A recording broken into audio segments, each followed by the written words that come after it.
suis détenteur des archives de l'empereur Jean-Bédel Bokassa depuis près de 30 ans. Il m'a été dit, lorsque ces archives m'avaient été confiées, que l'empereur avait dit qu'on ne donnera ces documents qu'à celui qui aura envie de dire la vérité sur sa vie. Il est donc possible que je sois cette personne. C'est pour cette raison que probablement ces archives m'ont été confiées. Je dois dire aussi que en 2007, peu de temps avant sa mort, l'ami intime de Jean-Bédel Bokassa, Roger Delpé, un proche de Foccart, avait enregistré plusieurs conversations privées avec l'empereur lorsqu'il était en exil en Côte d'Ivoire. Et il a décidé, je ne sais pas pour quelle raison, 2 semaines à peu près avant sa mort, il m'a remis l'intégralité des dizaines d'heures d'entretien qu'il a eu avec l'empereur. Alors, je dois dire que sur le couronnement de Jean-Bédel Bokassa, beaucoup de choses ont été dites. En fait, personne ne sait pourquoi Jean-Bédel Bokassa est devenu empereur. Il y a eu énormément de critiques. Certains disent qu'il était mégalomane, c'est fort possible. D'autres disent que c'était un rêve alcoolique, etc. Nous, Bokassa Ier, jurons et promettons solennellement devant le peuple, devant l'humanité tout entière et devant l'histoire, de tout mettre en œuvre pour veiller scrupuleusement à la saine application de la Constitution de l'Empire centrafricain.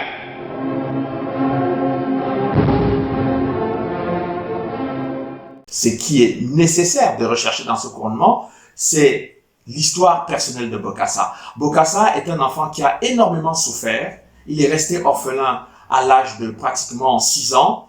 Ses parents ont été tués par des miliciens de la compagnie Sango Bangui, qui était une compagnie du père de Valéry Giscard d'Estaing, qui avait utilisait quasiment des Centrafricains dans les travaux forcés, obligeait les Centrafricains à prélever du caoutchouc, etc., etc. Donc, le père de Bokassa s'est indigné de ces pratiques de l'époque coloniale. Et il a décidé un jour de libérer tous les prisonniers qui étaient des gens qui étaient arbitrairement arrêtés par les miliciens français. Et pour l'exemple, ils ont exécuté le père de Bokassa et son corps est resté exposé près d'une journée entière sous le soleil, pour l'exemple. Et je crois que ça a été un point très, très marquant parce que Bokassa a assisté à cet épisode. Sa mère est décédée 1 semaine après cette exécution. Donc, quand on veut chercher dans le couronnement de l'empereur, il faut peut-être aussi aller chercher de ce côté-là. Le coup d'État contre Jean-Bédel Bokassa est, à mon avis, quelque chose de très grave.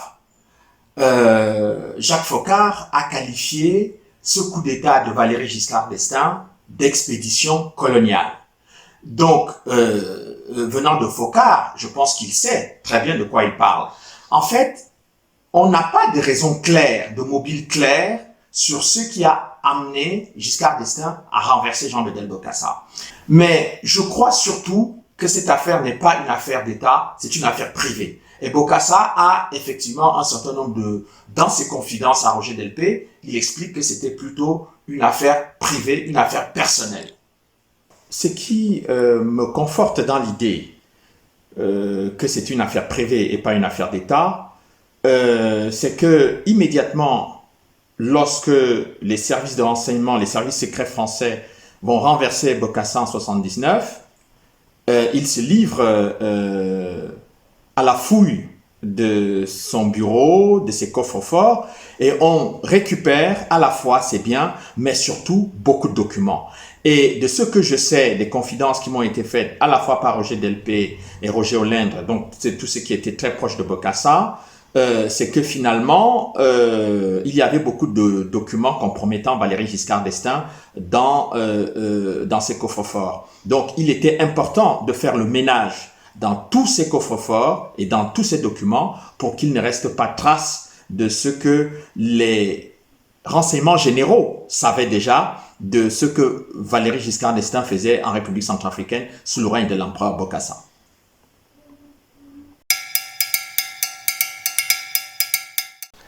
Lorsque Bokassa arrive en France en 1979, à la suite de ce coup d'État, eh bien, il est fouillé au corps avec des palpations dans les parties génitales, ce qui est extrêmement humiliant pour un président de la République et surtout pour quelqu'un qui a aimé et respecté la France et surtout qui l'a servi.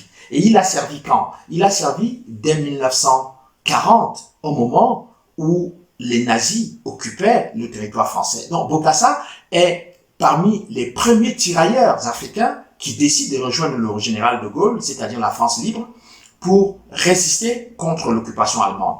Et donc, lorsque Giscard d'Estaing le renverse en 1979 et qu'il arrive en France, la première chose que Giscard d'Estaing fait dire, c'est que Bokassa, il n'est pas français. Et donc, on cherche à le renvoyer vers un pays étranger et Bokassa refuse. Il dit qu'il est chez lui, il a servi la France et il restera en France. Finalement, le traitement qui lui sera réservé sera, tout au long de son séjour en France, un traitement d'humiliation, un traitement de mépris. Et puis, il était sans papier pendant cette période d'Hardricourt. Ce qui est totalement incompréhensible pour un ancien militaire français. Il a quand même passé 23 ans dans l'armée française. Et ça, c'est quelque chose qui est resté pour lui comme un coup de poignard dans le dos fait par Valéry Giscard d'Estaing, d'après ce qu'il a dit tout au long de cette période de souffrance. Il a dit à un moment donné que ses enfants étaient parfois obligés de manger de l'herbe, le gazon du château pour pouvoir s'alimenter. Bon, il faut dire que les critiques qui ont toujours été faites à l'endroit de l'empereur pour le fait qu'il a dépensé beaucoup d'argent dans l'achat de châteaux, de voitures de luxe, etc.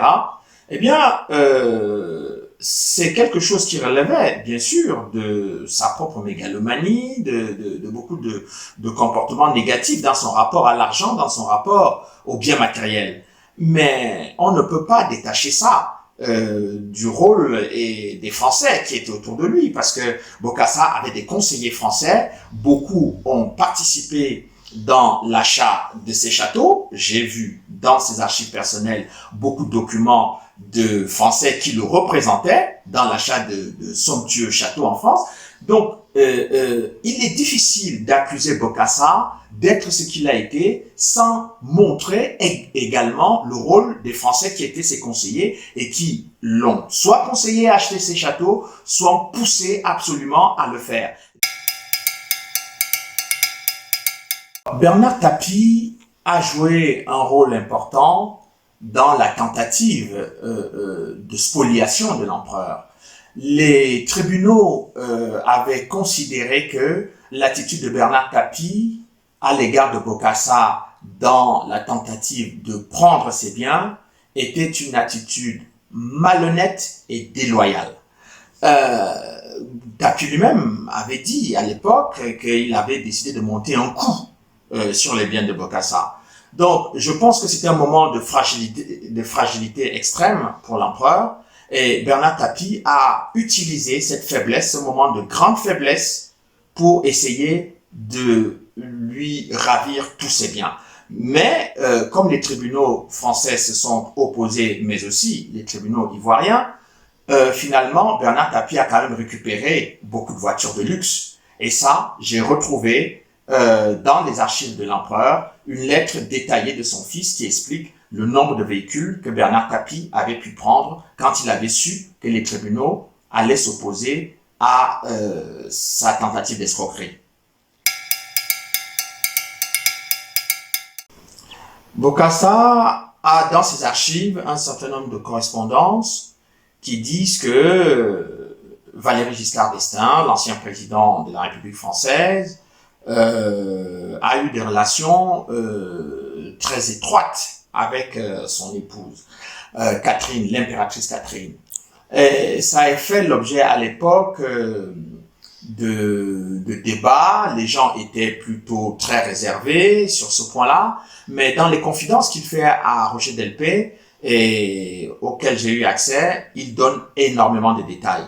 Et j'ai voulu que, sans juger de cette relation, la nature de cette relation, les objectifs de cette relation, j'ai simplement voulu que le public puisse avoir l'échange entre Roger Delpé et Valéry Giscard d'Estaing. Ce n'était pas destiné à discréditer Giscard, mais c'était une information capitale sur ce que l'empereur a considéré comme une trahison du chef de l'État français.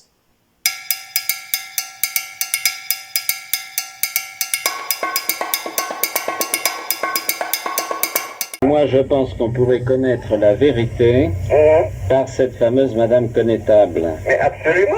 Parce que c'est elle qui a fait toutes les magouilles. Mais c'est Giscard qui l'avait placée avec Catherine comme conseillère psychologue. Eh ben. Voilà.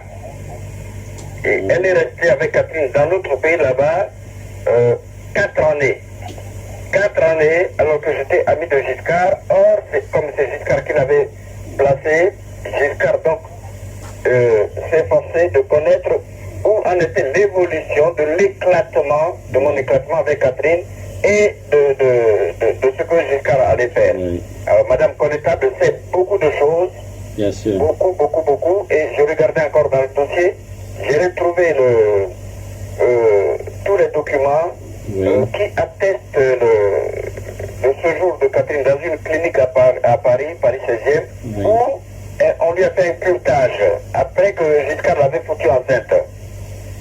Mais là, attention, faut avoir des assurances, faut être sûr. J'en ai.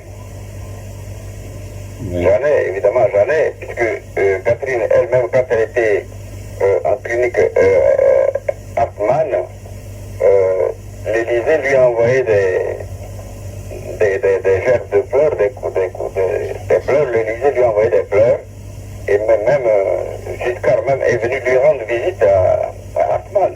Mais ça peut être des visites de courtoisie. Les fleurs, ça peut être des offrandes de courtoisie. Enfin, je m'excuse de vous poser la question, mais il vous est certainement arrivé de poser des questions à ce sujet à Catherine. Mais évidemment. Et elle a reconnu, elle a avoué. Catherine a reconnu, Catherine a avoué, et Catherine m'a dit qu'elle est prête. Bon, elle est prête à dire à Giscard que je suis d'accord de rentrer en France, mais de ne jamais mettre pied à Havricourt, de rentrer en France pour rester à Villemaurin et de m'interdire de mettre pied à Havricourt. Oui. Alors, elle m'a dit, si je lui donne mon accord, parce que c'est la question que Giscard lui a transmise, Giscard lui a dit, dites à Bokassa, s'il veut rentrer en France, je veux le faire tout de suite. Si je dois rentrer en France, il ne faut pas que je mette pied à Havricourt, que je reste à Villemaurin. C'était la condition que Catherine m'avait posée en accord avec Giscard. Moi, j'ai dit non. Ces conditions telles que vous me les posez, je n'accepte pas parce que je suis propriétaire du château d'Havricourt. Bon, moi, j'ai fait des enfants avec Catherine. Elle a été ma femme. Je dis, mais tu as été ma femme, on a fait des enfants. Comment tu peux m'éliminer de toi-même et de mon château d'Havricourt? Alors, j'avais refusé. Elle m'a dit, bon, puisque tu ne veux pas, ben, je vais dire à Giscard que tu ne veux pas. Et c'est comme ça que je suis resté à Abidjan. Non, mais je veux dire, est-ce qu'elle a reconnu qu'il y avait entre Valéry Giscard d'Estaing et elle un lien? Elle a reconnu parfaitement. Bon. Elle a reconnu parfaitement, elle me l'a expliqué. Et je ne pouvais rien dire, mais en échange, elle voulait que je regagne la France, mais à condition de lui laisser la paix avec Giscard. Moi, j'ai refusé. J'ai dit, si je rentre, je ne pourrais pas accepter de lui laisser la paix avec Giscard. Je dis que je ne suis pas un garçon qui passe une fille